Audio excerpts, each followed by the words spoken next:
Yes, there will be some type of a decline, without a question, in the next 10 to 20 months, and it will be earth-shaking, it will be saber-rattling, and it'll have Wall Street in a tizzy, and it will create headlines that will be that will dwarf anything that's happened at this point in time.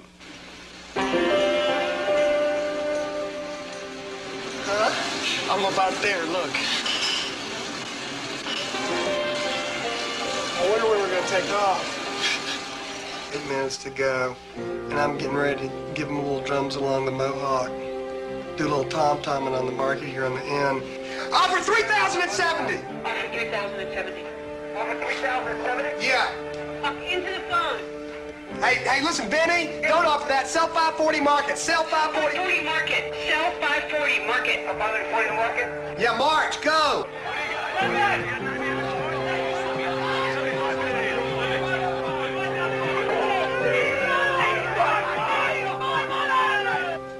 Well, anyway, the whole point is I risk 10 cents, right?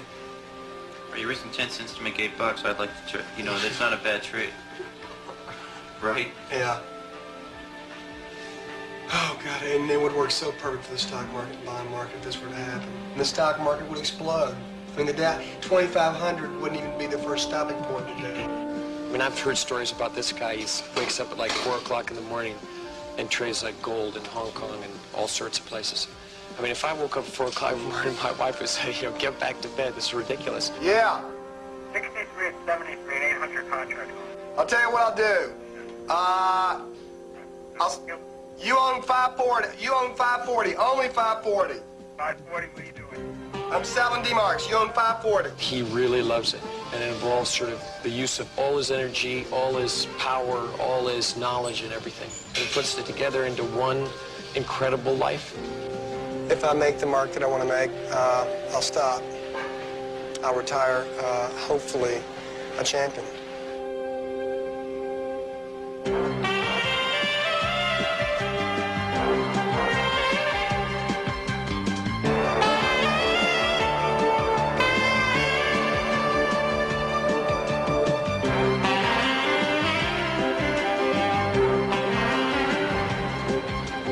Paul Tudor Jones is a futures trader. He speculates on the future value of almost anything. It's been called an art, a science, a gambling game. It's a high-risk game for high rewards in an arena that is increasingly under scrutiny. Recent scandals have brought the Wall Street community into the glare of public and media attention, and the regulatory agencies are questioning the very existence of a certain kind of trading, stock index futures, at which Paul Jones has recently been one of the most successful players in America.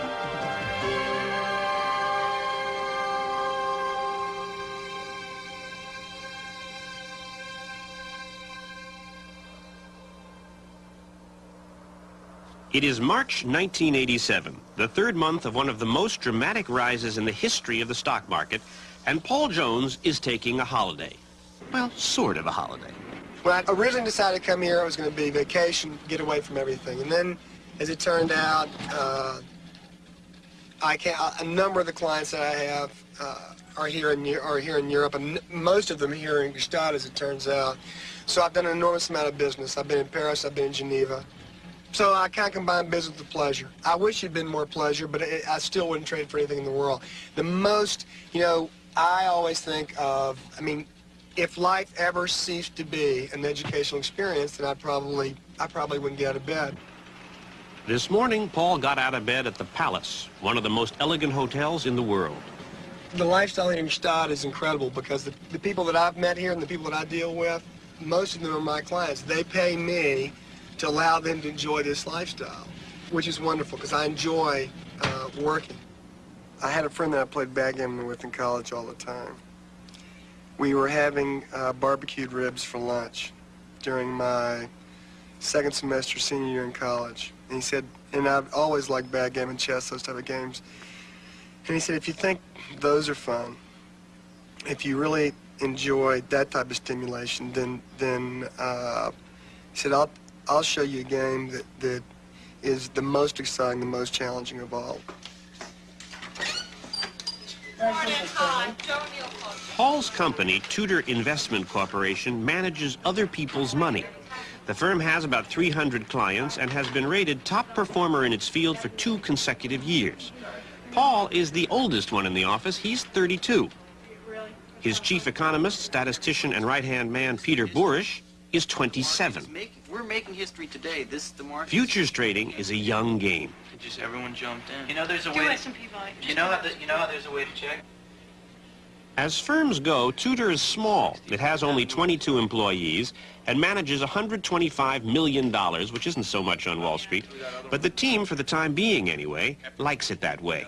They see their firm as a small, fast boat on a large, rough sea. What I love about it is I'm doing my work, I'm doing my analysis, and I'm graded instantly. And through the harshest teacher in the world is the market. There's no curve. You know, I can't say that, boy, I was out late last night and everybody else in the class was at a pep rally for the football game and I only got a 70, but that was the highest in the class, so I still get an A. It doesn't work that way in the market.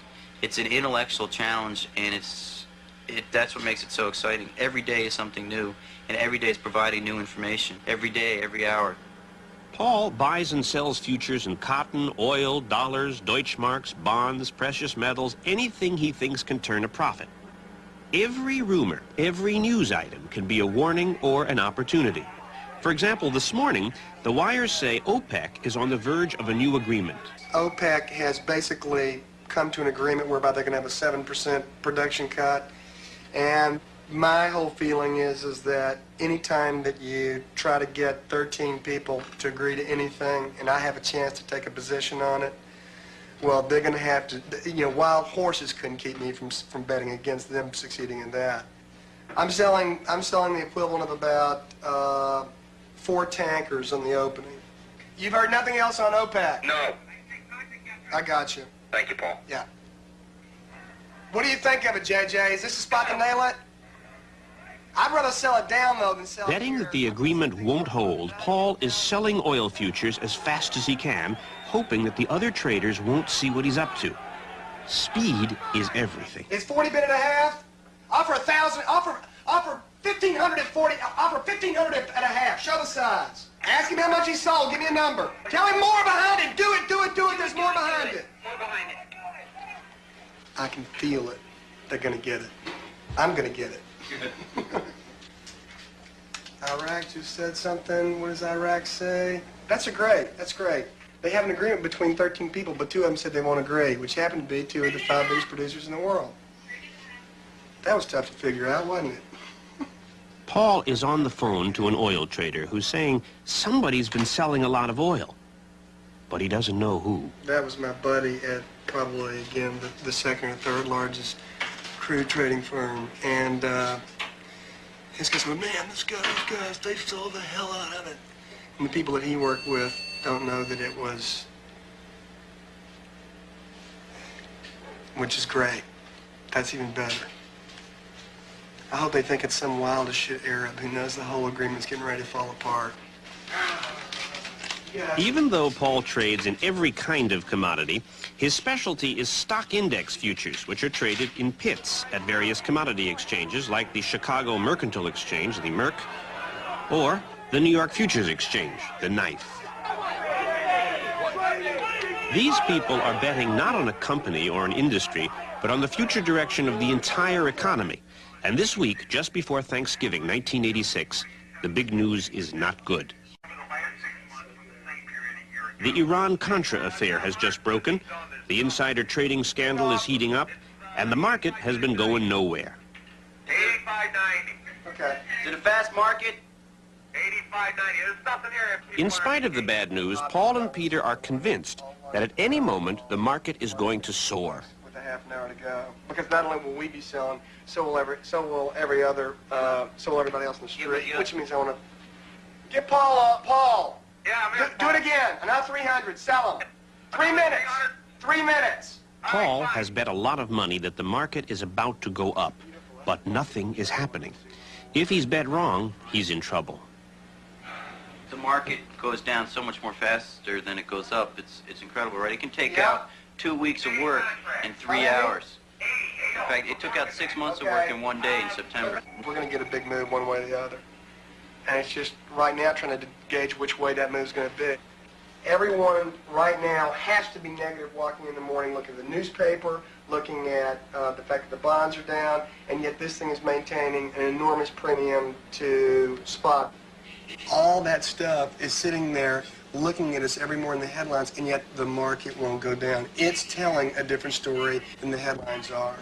What is happening again is that the market continues to build energy, and every time you see these incredibly sharp downturns, all that's doing is, or to me, all that is a signal of the fact that people are absolutely skeptical, negative, and to a certain extent frightened through here, and yet the market won't break. It is screaming to me that it wants to go higher.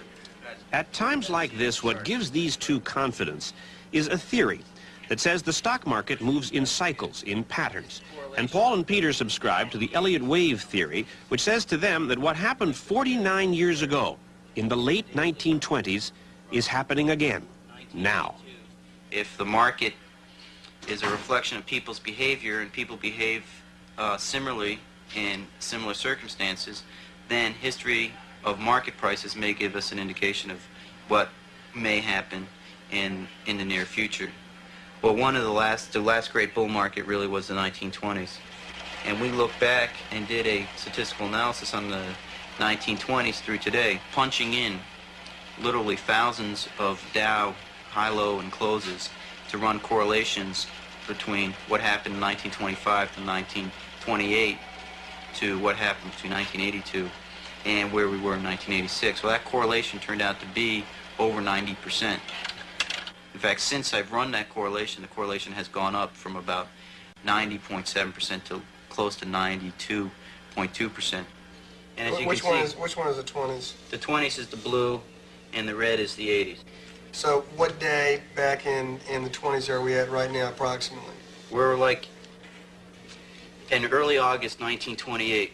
And so let's see, if my memory serves me correctly, then we've got another 40% in the Dow on the upside. Correct. So we're talking And about about another year, a little over a year, up moving it down.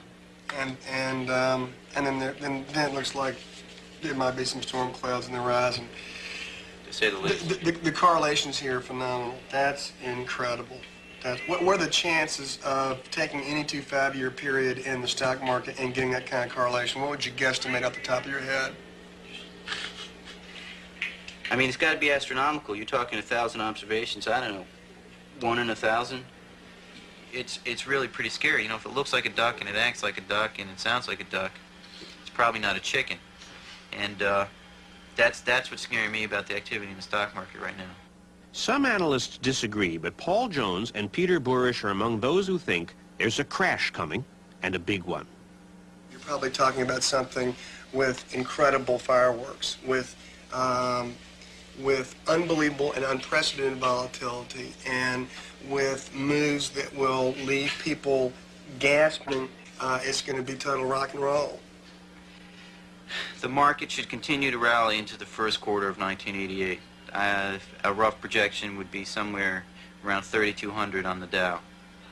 And then in March, April of 1988, there's weakness, and at some point shortly thereafter, and if you're going to hold me to a date, let's say the end of March 1988, the market then drops sharply and retraces, 50% of this bull move from 770 to 3,200 in a matter of a couple of months. The last guy that buys a share of stock when the Dow's at 3,000 or whatever number it is, he's buying it because of the fact he thinks it's going to 6,000, because it's been reinforced in his mind over the past however number of months, years, or decades that the stocks can't go down. In one sentence, buy low and sell high. That means buying now, riding it out till the market goes to about 3,200. Don't wait for top tick.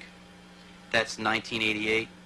Severe drop, a little rebound. By 1991, the market is going to be under 500 on the Dow. The debt gets to the bottom of the accumulation, and then the repayment of debt basically drives every economic cycle that there is. And right now, we have probably explored the envelope with regard to mortgaging our future earnings. The next part of this cycle will be the repayment of what we've enjoyed now for the past 4 or 5 years. I mean, again, we're in the largest post-war business expansion cycle in history. I'm concerned, and knock on wood, if we're successful here and the play comes about and we make a lot of money, I want to go work for the Treasury or work for the State Department or work for the Fed to help out of what I consider will be dire economic consequences.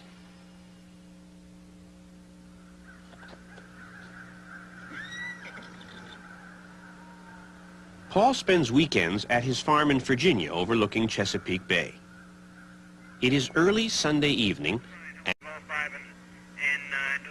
but the only markets open at this hour are in New Zealand and soon in Hong Kong. So he gets on the speakerphone with some brokers and starts to trade currencies. Contracts you can give me a dealing quote on.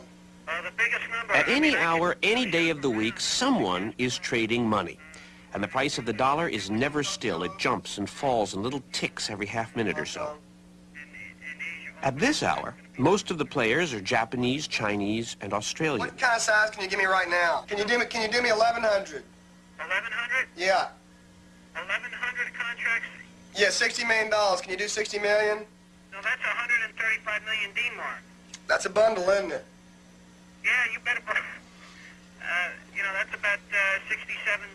That's about $70. Yeah. Okay, well, let's do it. Okay, hold on a second. What a nice way for them to begin their morning. 1,080 contracts. I hope they never see daylight on them. Okay, that's 135 million D-mark. Here's the deal. Paul is betting that the dollar is about to go up. So as quickly as possible, he wants to sell a huge bundle of Deutschmarks he bought last Friday and buy dollars. I think that they'll be bidding it up as soon as they walk in, which should be 15 minutes, and that's why I'd really go and buy them right now. I'd like to go on and do business, but none of these guys will make me a quote. They don't want the exposure. They all think that we know something.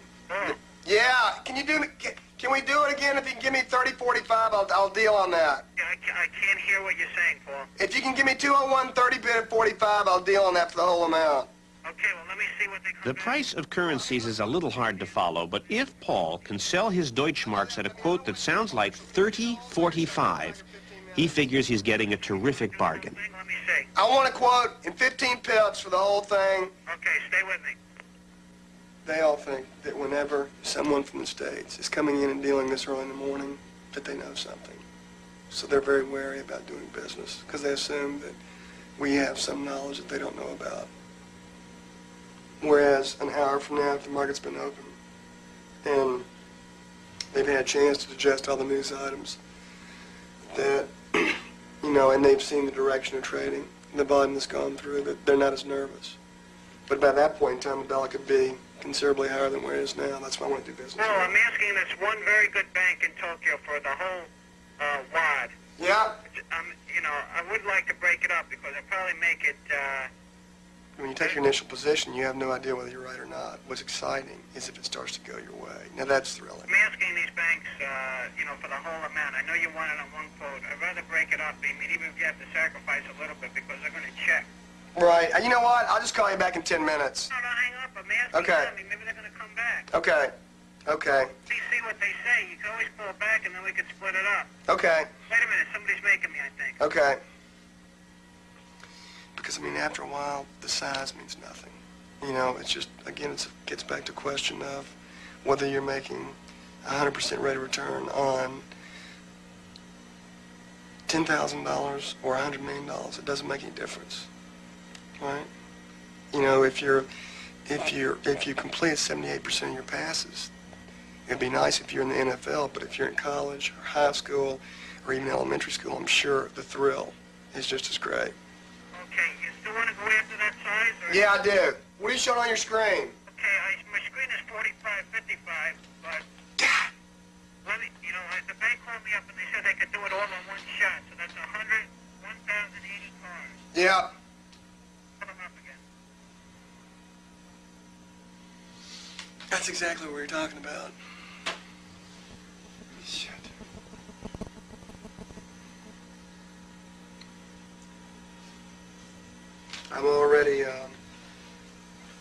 I sold some late Friday. I sold some D-marks. If the quote rises over 50-60, Paul's plan is in trouble. And with every passing minute, it keeps rising. I should have been... 50-65. Oh, no, tell him to forget it. That's bullshit. Nothing, huh? No, nothing. I'll call you back. Okay. 70, Paul. I can't hear you, Gerard. 60-70. He's out. Hold on. This is unbelievable. Do you hear this? We started off as 35, 45, 45, 40, 50, 50, 60, now 60, 70. This is just pissing me off. Paul's choices are narrowing fast, so he lowers his sights and goes for a smaller deal. Yeah. 63-73 and 800 contracts. I'll tell you what I'll do.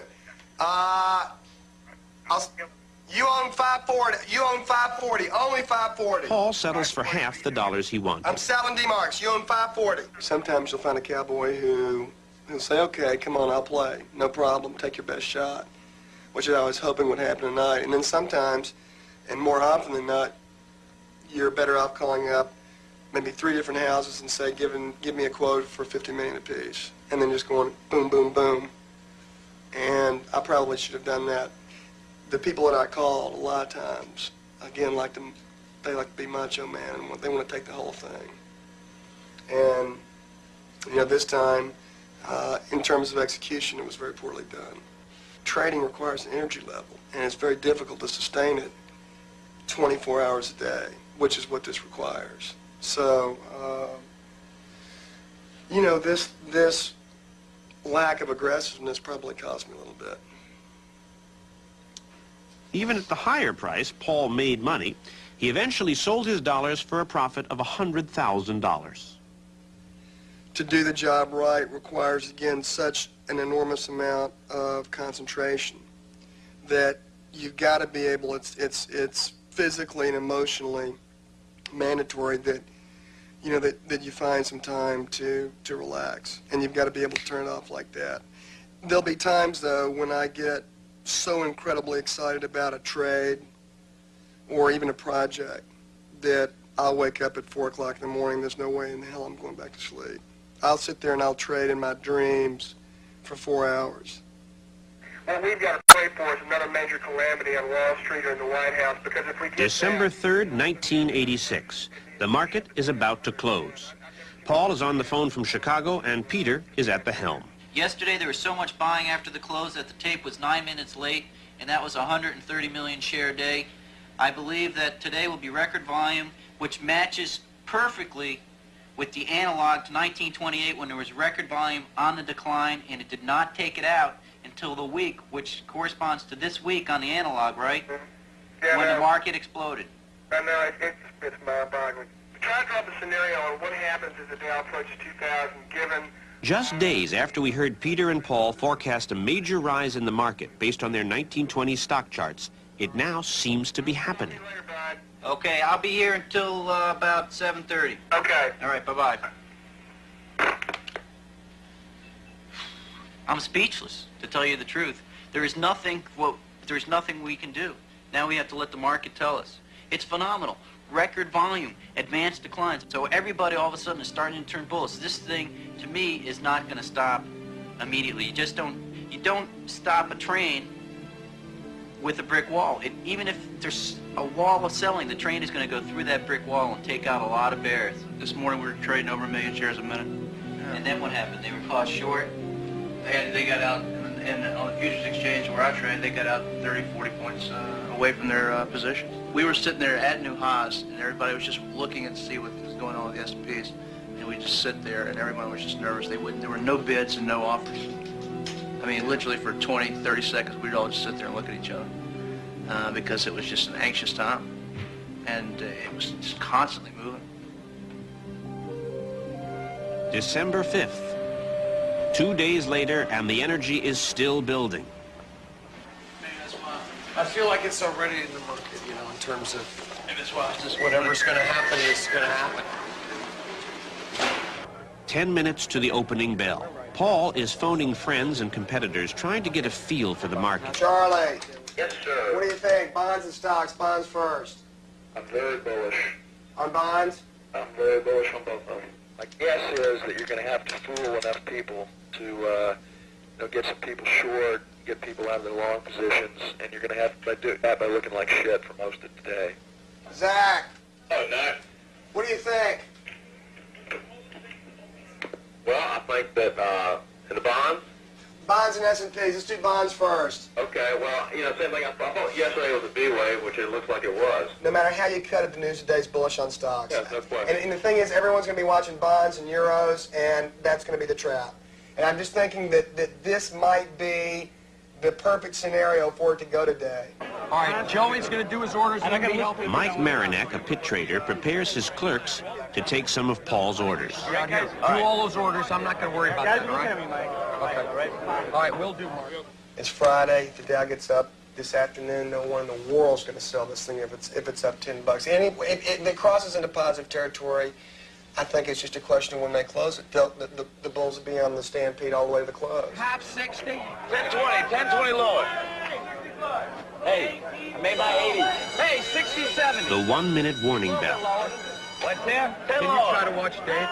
I'll try to watch these guys. Okay. Tell him I want about 300 in the first 2 minutes, no matter what the price is. Alrighty. And Walk that in. Don't flash. I'm going to write it down and walk it in. okay. Paul is assuming that any second stock prices could shoot up. So he tells his traders to buy stock futures as quickly as possible before the price goes up. Mike, smile. Answer the buy one market. First 2 minutes. 2 minutes. Hey, I'll be buying even.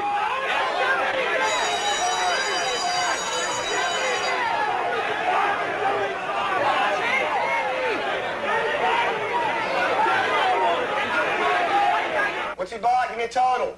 All right, hold on. Just tell him approximately how many. Come on. All right, hold on, here. Now don't. Damn, son of a bitch. What about 200 so far? Mark. Yes, what about 200 so far? Do you have a catcher in that ring? Excuse me? Do you have a catcher? There should be somebody there signaling that stuff to you. You shouldn't have to leave the phone. Do not leave the phone. You give me totals. It's 70 big, but at least 200. Time to finish it up. Prices are starting to rise, and Paul is not finished buying. The longer this takes, the more it Time to costs. finish it up right now. Tell them to finish it up right now, no matter what. So you got 200 I just told them to tell them buy them all. Yeah, go up. I got more. Go down now. Hey, man. What do you got? Just buying anything you can get. Just buying anything you can get out there. Speak to me. 75 minutes. Wait for a bill from Mike to charge. Prices are still rising. Hey, what else 300? 70 bid out there. Time to offer 1,075 What for 1,075? right now. Paul offers to sell some contracts to disguise the fact that he's buying anything to keep prices from rising so fast. Mark. 75.80. 75.80. Mark. 75 bid at 80. He's offering 1,075. I'm out. Let me!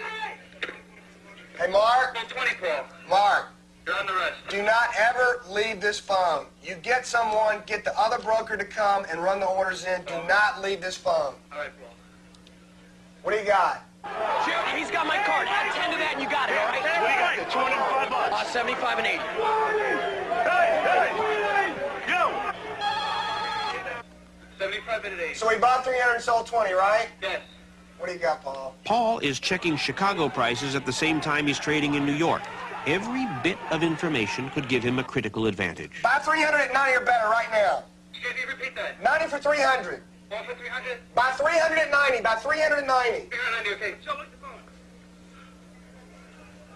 This is setting up as a beautiful trend day. Look at this. I know. It's not even moving. We could be right. That's what I'm thinking. That's where I want to run a couple of days from in this Okay. period, because that's where we are. Let's look at the 1500 too. Is that what you're looking at? Oh, that's Yeah. perfect. Okay. What do you got, Mark? Speak to me. 75 bid at 80, Paul. It's Joey. Hello, Joey. What are we doing? We're trying to buy 390, right? Yeah, hold on a second. He's watching right now. Give me totals. Give me totals. In time, do not fuck around. I want to buy them. Okay. Quote me, quote me, quote me. What's the market? 85.90, 85.90, 85.90. 80? 90 for 3,000. 90 for 3,000. Fill or kill. Fill or kill means do it now or don't do it at all. Hey, Joe, we fell! You're out. All righty. Let me know what we've done. Call Simon back and let me know what we've done. Paul, how many we done? 5 minutes. You're out. What have I done? All right, I'll call you back. What have I done? I gotta get Carlos Sniper first. Well, I think we have a position. Right? Jimmy! What did I do for you, Joey? What did I do with you? Hey, what did I do with you? In just 10 minutes, Paul has acquired stock futures contracts worth approximately $80 to $90 million. He is betting the market will keep going up. But 10 minutes later, it is slightly down. These tennis shoes, the future of this country, hang on, because they've been good for a point rally in bonds and about a $30 rally in stocks every time I put them on. And I wait till I get the max. And then I put these suckers on. I bought these at a charity auction. They're Bruce Willis's. The man's a stud. Pretty good. Right now, everything's on the lows. I hope he in spirit can do a little bit better than this, though. We'll find out. The business seems to attract people often very driven by greed.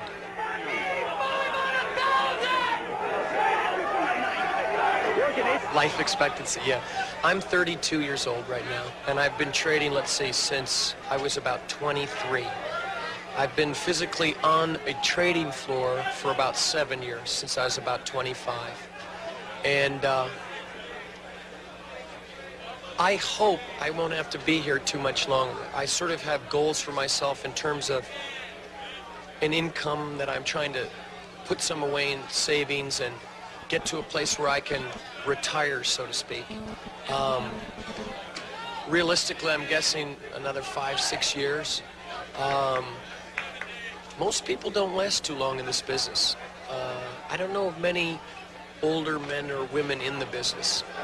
There are some, but the floor trading game, which is a very high pressure, even physically demanding job with the voice, you can hear my voice, and they're being pushed around, they're being spit on, they're being knocked out of the ring, getting into fights, all this kind of stuff. The sort of work expectancy is not too long. As I said before, people that would last 10 years, I think, have done an admirable job in terms of survival. Where can we put this, Sally? Can we put this in 11:10 a.m. The market's been open an hour and 40 minutes, and still nothing is happening. This is what we need to ward every bear on Wall Street back into their dens. I think that this will do it. In the past 2 weeks, we've been playing as big as we've ever played before because of the fact we think we know what's going on. Like right now, I'm watching the currencies, I'm watching crude, I'm watching stocks and bonds. They're all interrelated. You know, the whole world is simply nothing but a big flow chart for capital. And if I start getting hurt in, for instance, stocks or bonds, then I'm going to make a total portfolio adjustment just because of the fact I might not like the way the numbers are going over the course of the day. I've personally gone bankrupt, not declared bankruptcy, but lost everything I had and had to borrow from friends 3 times in 9 years that I've been in the business, where I'd go sit in the park and just sit there and just go, I can't believe this. You know, this is the end. This is the end of my life. Where you want to be is always in control, never wishing, always trading, and always, first and foremost, protecting your ass. And that's why most people lose money as individual investors or as traders, because of the fact they're not focusing on losing money. They need to focus on the money that they have at risk. How much capital is at risk in any single investment they have? If everyone spent 90% of their time on that, rather than 90% of their time on pie-in-the-sky ideas about how much money they're going to make, then they'd be incredibly successful investors. 20-30, 95 even, at 90. Jesus Christ. 12:20 p.m. The market has suddenly turned sharply down. What's he say? 90 offer, 80-90. Even bid. Even at 10. Wrong account. Wrong account. Wrong account. Okay. These guys are, they're Don't worry about it. Paul decides to cut his losses. Time to cancel the buying and sell out whatever you just bought. Buy! Buy! Buy! Sally, call Meredith, cancel the balance. Out. I got 350. You sell them 300 and a half. 300 and a half. No, Tony. Sell 300. Yeah, no, not you, not you. The phone in his hand connects Paul to the bond pit in Chicago, where bonds are also taking a beating, another bad sign. Go, Paul. Tell him, go, do it. The pressure to sell heats up. I've got 110. Time to do it. Move it. More behind it. 85.90. 85.90. 85.90. 85.90. 80.90. 80 off. Go, Paul. I'm checking, Paul. Tell him to offer it right now. Jam everybody. Buy! Jesus Christ. Fuck the bond. Hey, what do you got? 70, 75. We're out, Paul. We're out. Just tell me to do a total of 350. That's it. 2:30 p.m. Get Tony on, Sally. What do you got? It's 5-6. It's 6-7 now. If it goes 5 sellers, sell a unit. Okay. That's one order. If it goes 5 sellers, sell a unit. What do you got?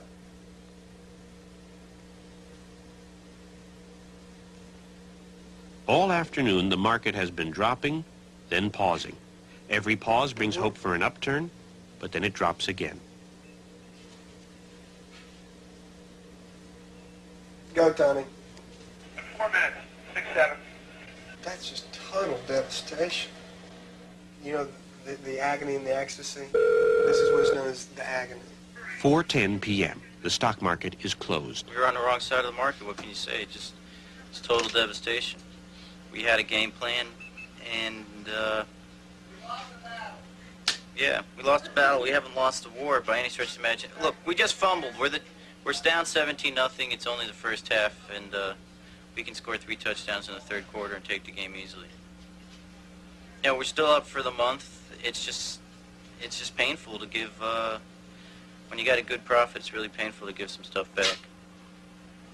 They cost me a lot today, and they're going to pay me 100% interest for this. They're going to pay 100% interest. They, in this case, means the market. And today, they are the enemy. Well, did you have it to give? Well, I did too. So, to hell with it. That's part of the business. Well, all right, buddy. Take it easy. God, Zach had a 10% day. No. Yeah. You're kidding. No. I'm afraid to guess what ours is. 51.90. So we lost 500 there. We lost,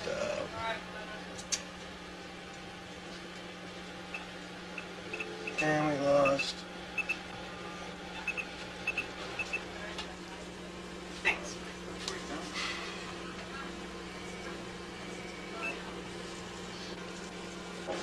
Well, I think we lost about 5% today, which is one of the bigger hits we've ever taken, which is drag.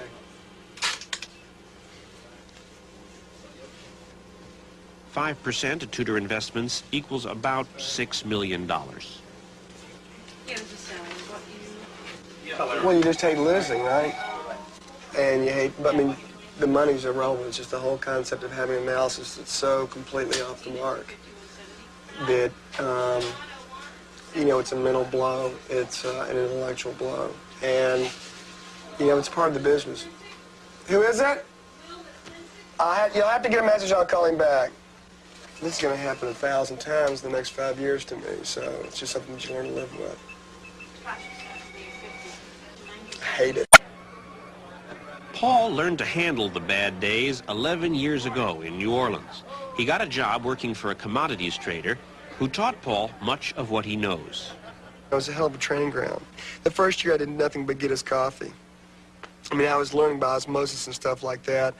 But I was, you know, I was a glorified secretary, which was fine because I was soaking in everything, everything they did, every move that he made, every step that he took. And I'll never forget Friday afternoon, 3 wives of 3 of his clients from Mississippi came into his office because he had the most beautiful office I've ever seen, period. And everyone wanted to come in and see his office, his art collection stuff. And he sat there right in the middle of getting absolutely decimated across the board in these commodities, and with the most beautiful smile on his face, the most incredibly elegant, poised, and stylish composure, and just had a wonderful little chat with him for about 45 minutes to an hour. And I just was overwhelmed that anybody could be that strong.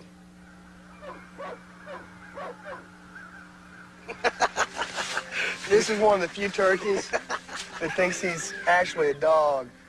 He was raised with a dog, and he thinks he's a dog. He will follow you wherever you go. If you go inside the house and lie on the couch, he's going to come up and get on the couch with you. If you get in the car, he's going to follow you in the car. If you get in the garden and start working, he's going to get in the garden with you. I don't know whether he thinks he's a dog, Joe, whether he thinks he's I think he thinks he's a human.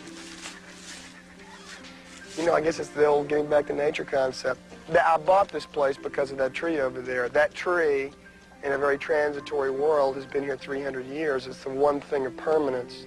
It's been here 300 years and will probably be here another 200 years, and I'll probably have come and gone. That house may have been burned down and something else put in its place. But it'll always be here. Paul was born and raised in Memphis, Tennessee. His father is an attorney, his mother a housewife. I would leave school early when I wasn't supposed to. I would go by myself over to Arkansas and go on the backwaters of the Mississippi where I shouldn't be, where no one should be by themselves, and I'd go duck hunting, which was just the greatest feeling of adventure because you knew that if you screwed up, that you were out there all night and you probably weren't going to be coming back at all, and you knew if you're caught that your parents were going to kick your butt, and that what you were doing was dumb and was foolish, and all those types of things. But it was just this feeling of being, you know, being somewhere 200 years ago. At the University of Virginia, Paul majored in economics. He became the campus welterweight boxing champion and was elected to every office in his fraternity. After college, he wasn't sure what to do, but following the trading job in New Orleans, he joined E.F. Hutton. And 4 years later, he became a vice president at the age of 25. 2 years later, he quit, moved to another firm, quit again, and started Tudor Investments in 1983. His weekend home has 18 rooms and a staff of 3. Paul lives there alone. I just donated that boat to the Chesapeake Bay Foundation because obviously being down here and watching the bay deteriorate as I have over 4 years, that has an impact on me. And that hurts me because when I was a kid, all I did was hunt and fish. This year, I just decided that 10% of all the money that we made as a firm was going to go to various charitable endeavors. Primarily, I have a dream.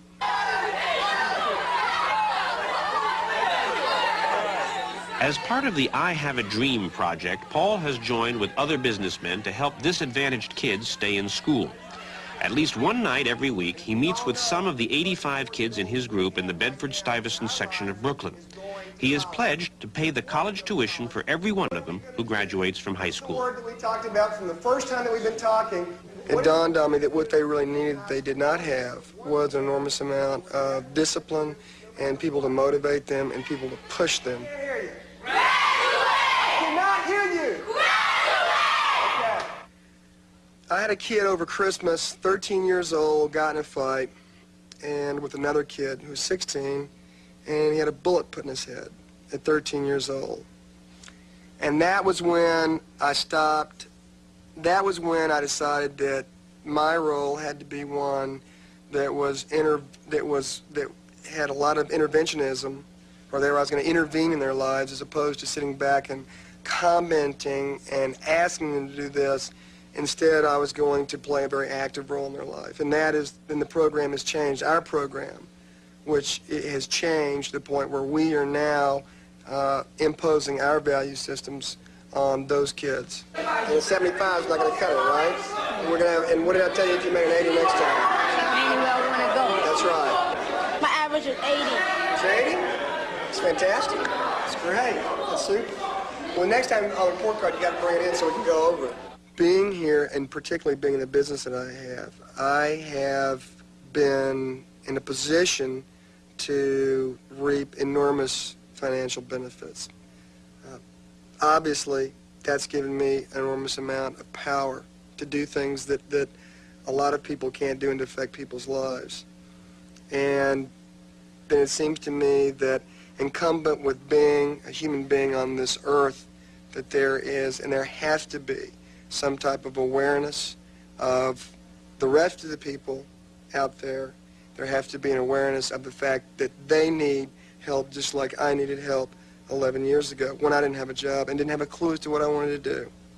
And so all I'm doing is paying back, and the payback that I'm making is one that everyone owes. It's just a question of whether people accept the responsibility or own up to the responsibility or the obligation. February 17th, 1987. The stock market closes in 14 minutes. Based on the 1920 stock chart, Paul has bet against the herd that the Dow will take off today, and so far it has. Right now, Paul could cash in and make several $1 million. But if he holds on for a few minutes more, he could do better. He could also do worse. I want to sell it so bad I can't stand it. I've just been sitting here wanting to sell it all day, but I know the thing for me to do is just not to, another thing for me to do is just to sit back. In fact, I shouldn't even be talking to you or looking at the screen. I should try to go I should go work out right now. Yeah, I think that's what everybody else is doing, so. Dow's up $48. We're $3 off an all-time record advance. And right now, I've got 10 kids in the back of the car, just screaming to get out. Meaning that I'm so long, I am scared to death. Whew. Oh, shoot, man, there's nothing but air above this thing. It's 286.60, it's 10 ticks off its all-time high. And the Dow Jones right now is at an all-time high of 2233, up $49. And we've got 13 minutes to go. And I think it's going to go. I think we're going to have an all-time advance today, which will be exciting. Get Paul Davis, please. Sorry, it's 10 minutes. 4 p.m. The stock market has closed. Up 54 points, an all-time high. Excuse me, but is that a $54 day in the Dow? Congratulations.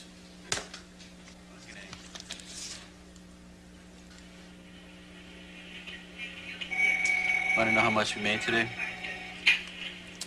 It was a good day. It was over $5 million, conservatively speaking. It absolutely thrills us to death because that's what it was. 2 months have passed since we saw Paul's fund take that $6 million loss. Right. Well, now you saw us get it back and then some. What you didn't see is what we did between then and now, which is which was extract our 100% interest times about 7. The amazing thing was the analog had a close today at Sweet. 22.41. Remember? Even on a big win day, Paul is still nervous. The futures exchanges are open for another half hour, and Paul's instinct is to cash in to protect his winnings. All right, buddy, I'll get back to you. I think that's going to be it for the day. That's a wrap. Okay. Thank you. I tell you what, I do this just in case I get crazy. Yeah. Sell a unit, sell 280 at 30 at 87.25. There'll be people selling. The easy Right. trade is to sell, right? What are you doing?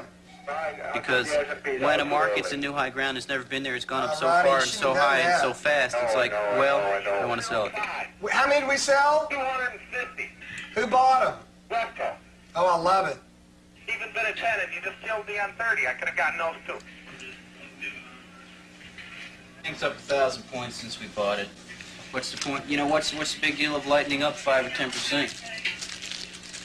This way you can sleep at night.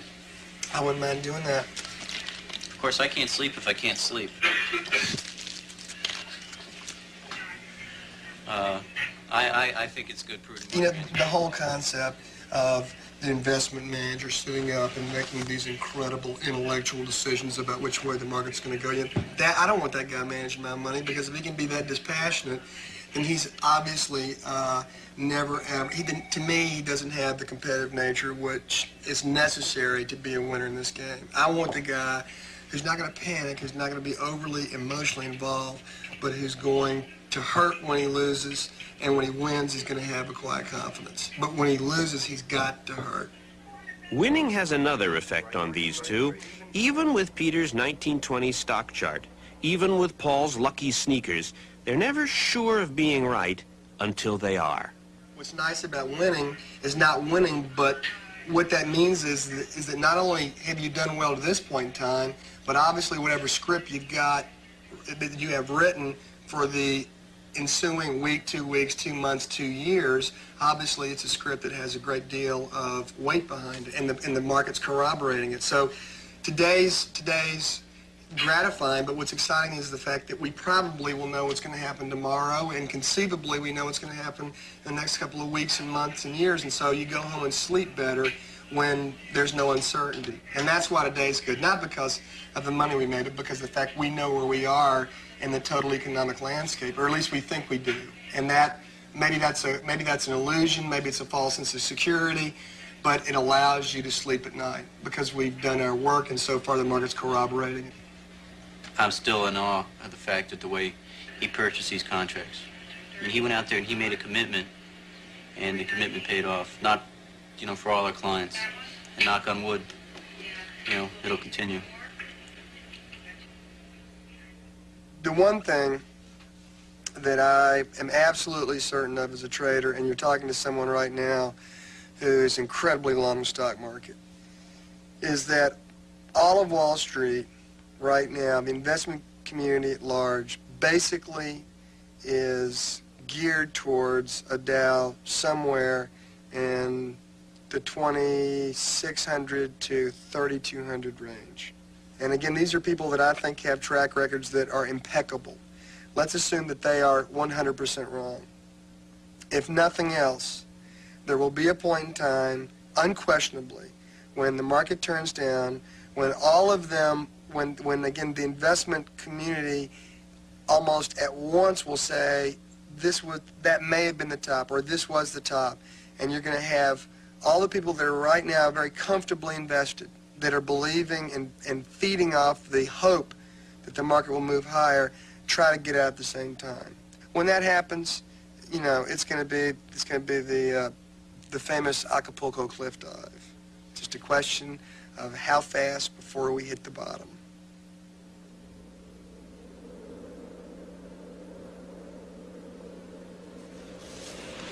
Over here, over here. Learn how to stop this thing. It is possible to make money when the market is going down as well as going up, and right now Tudor Investments is preparing for a market collapse in 1988. If his timing is right, Paul's firm will survive, even get richer. But what's the lesson for the rest of us? First of all, you're talking about certainly 6 to 8 years of pain. It's a horrible thought. It's not one that I hope happens, and I hope I lose my ass, and I hope the Dow Jones goes to 5,000 and sticks, but that's not what I think is going to happen. And it just won't be. It'll be just like if you have an injury, it takes a while to work yourself back into great shape. And I think the long run benefits will be fantastic. I think the short run will be unpleasant. It'll be painful, and there'll be an enormous amount of general suffering for not just the U.S. populace, but on a worldwide basis. The other thing, I mean, I guess the flip side of the coin is that we've had an incredible 10 years.